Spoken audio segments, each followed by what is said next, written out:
We're going to look at dumbbell bench press now. So we're lucky enough to be using a bench here today. If you haven't got a bench at home, you can do these on the floor, that's fine.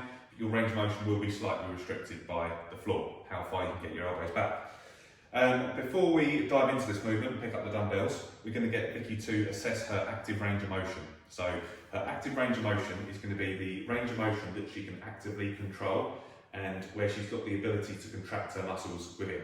If she was to go further and go past her active range of motion, she would then enter her passive range of motion, which is a range where she hasn't got that control and the load is going to be taken up by a lot of the connective tissue like ligaments and the joint itself. So we want to stay within that active range of motion. To test this, she's going to pop her arms out in front of her, keeping her arms parallel with the floor. She's going to think about squeezing her shoulder blades together, so she's retracting her shoulders. She's then going to take the elbows back as far as she can. Is that as far as you can go? So that's huge. That's a real big range of motion. Now, if you imagine Vicky had a bar in her hands, that is as low down as that bar would want to go. Okay, so she'd be sort of touching her chest about there. Mine would look completely different to this, as would yours. So if she had the dumbbells in her hand, she wouldn't want to go any lower than that. As a rule of thumb, for safety, I'd probably say don't go any lower than when you're at the point where your elbows are in line with your torso, or you've got right angle at the elbow there.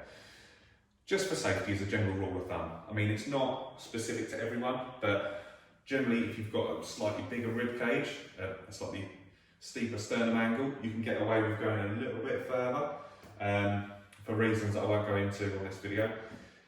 But yeah, if in doubt, elbows in line with the body. Right, we're going to pick up the dumbbells. Easiest way to get into position with this one, especially if you're lifting heavier weights as well, we want to pop the dumbbells up on the knees and then use those legs to flip the dumbbells to the shoulders. And then Vicky's going to roll herself down onto the bench. She's then going to bring her elbows out to the sides, keeping the hands over the elbows. All right. She's then going to think about driving the elbows in towards each other, leaving a gap at the top, and then controlled on that way back down. Just bring your elbows a little bit further down that way for us. Okay. That's it, yeah. Good, so she's making sure that she's not just clunking them together at the top. She's keeping it slow and controlled, slow on that way down, slow on that way up. So we're not getting any sort of inertial effects. And she's thinking about using her pecs, front of her shoulders, driving those elbows in towards each other, and then controlled on that way back out. That'll do. Now she's going to bring her hands in, and then she's going to sit up with the weights. Especially if they were bigger weights, you might struggle to do that, so if need be, just lob them on the floor. But we're lucky enough here to have rubber floor that's going to take that impact. You don't want to smash up your tiles and stuff at home. But just be careful not to wreck your shoulders when you're popping the weights down.